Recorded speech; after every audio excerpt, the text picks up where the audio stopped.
significaría, por ejemplo, que la Fiscalía de Crimen Organizado hace un operativo y presenta a los presuntos integrantes de una banda y que a los 6 meses presente ya la acusación y que a los 9 meses diga estas personas han sido sentenciadas y se les ha impuesto penas tales. Eso no se ha hecho. Nosotros presentamos el inicio y después nos olvidamos, ¿no? Y es porque hay un conjunto de desajustes en la aplicación de la reforma. Sí, la última pregunta vamos a hacer para terminar. Agradeciendo, doctor, por su excelente disertación. Ha tocado, creo yo, en este tema de la prisión preventiva los aspectos más importantes, más saltantes que en la actualidad nos vienen agobiando. Hay varias cosas que podríamos rescatar de lo que usted nos acaba de mencionar. Uno de ellos es el tema de la falta de capacitación, de implementación de la reforma en forma adecuada. Yo ayer nomás tenía una audiencia de apelación en una de las salas acá en Lima y tuve a veces hace como una especie de un mini juicio en una apelación de prisión preventiva. Y el abogado de la defensa pública me cuestionaba y decía, ¿por qué la fiscalía, si han pasado 2 meses hasta ahora, no tiene la prueba de absorción atómica? Es el colmo que con solamente le han encontrado el arma, lo han detenido, tiene detenido a personas inocentes. Empezó a cuestionar una serie de actividades que había hecho el fiscal provincial. Entonces mi respuesta fue la que utiliza usted para hacernos ver el problema. Y digo, ¿usted sabe, señor abogado defensor público, cuántos laboratorios tenemos en Lima de criminalística? Tenemos uno solo para 9 millones de habitantes, pero no solo resuelve el tema de Lima, resuelve el tema a nivel nacional. Mandamos las pericias, no hay insumos, la máquina se ha malogrado, no está el perito, no hay quien nos entregue. ¿Y por qué el abogado de la defensa, si está tan interesado en la pericia de absorción atómica, no fue a la fiscalía y recabó el oficio para él coadyuvar, porque también es su interés irse al laboratorio y exigir que se cumpla? Entonces, una vez que le toca resolver a la sala, dice, bueno, tiene razón lo que dice el fiscal, pero eso no puede constar en acta, eso no puede quedar ahí, ¿no? En cuestiones así nos estamos enfrentando todos los días aquí en Lima Norte. Y lo que yo más observo y he dialogado con colegas fiscales que están trabajando en coordinación de la fiscalía donde laboro, es precisamente la construcción del hecho que vamos a llevar a presencia del juez. Y usted nos hablaba de eso el día de hoy.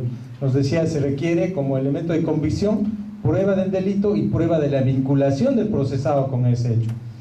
En ese entendido, yo quisiera que usted con la didáctica que tiene, nos explique un poquito cómo podemos lograr más eficientemente esta actividad de los fiscales.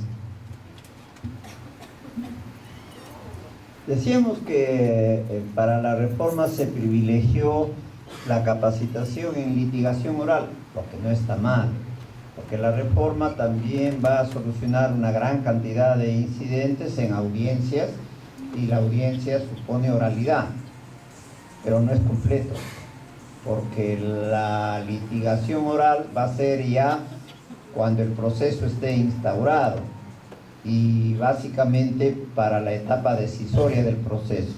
Lo que se requiere es estar en condiciones de sentar los cimientos de lo que va a ser un proceso penal, y eso es investigación preliminar. Eso es trabajo en la escena del delito, y eso es conocimiento de técnicas de investigación adecuadas para cada tipo de delito, que son diferentes. La investigación va a ser diferente cuando se trata de un caso de drogas, cuando se trata de un caso de terrorismo, de un caso de violación de derechos humanos en la forma de ejecución extrajudicial, de una investigación de un accidente de tránsito, de una investigación de un delito violento. Tiene sus propias técnicas y tienen que intervenir ahí los especialistas. Y ese trabajo es el que no se ha hecho, la capacitación para esos fines. Entonces, eso permitiría hacer una investigación que logre determinar objetivamente qué es lo que ha ocurrido, de tal manera que el fiscal pueda hacer luego el trabajo de subsunción y haga la imputación que corresponde. Esto en cuanto a la comisión del delito, pero yo considero que ahí no hay mayor problema, porque el delito es un hecho concreto. que va a dejar evidencias. La segunda parte de la investigación va a ser la determinación de quién es el autor o quiénes son los autores del delito, y eso sí es un poco más difícil, y en algunos delitos bastante difícil. Cuando trabajábamos en los casos de violación de derechos humanos, lográbamos reconstruir los hechos. Las personas han sido detenidas, detención ilegal, sometidos a actos de tortura, ejecutados extraoficialmente y enterrados en forma clandestina. Se encontraban los restos y los peritos, antropólogos, arqueólogos, médicos, lograban reconstruir el hecho. El problema es determinar quiénes han sido los autores del delito, y eso es un poco más difícil. Pero el código pone esos dos aspectos como una exigencia para poder plantear una medida de prisión preventiva y en general una medida restrictiva de derechos. Y esto es una exigencia del modelo acusatorio, y eso sí es un aspecto esencial de la reforma.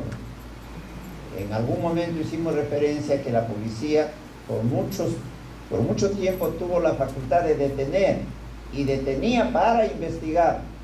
En el proceso acusatorio la lógica es inversa: se investiga y luego que se tiene una base determinada y suficientes elementos probatorios, se va a solicitar la restricción de derechos, pero con las exigencias que establece la ley.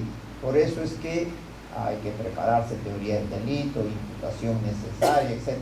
Pero allí no habría mayor problema, porque, yo repito, el delito es objetivo, está ahí. Lo que hay que hacer es un trabajo de carácter intelectual para poder hacer el trabajo de subsunción y cuidar que efectivamente la teoría del caso que se está estableciendo se sustenta en lo que ha ocurrido en la realidad.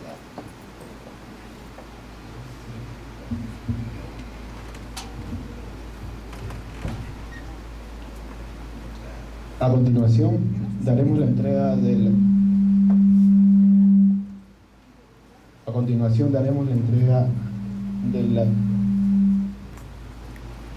del diploma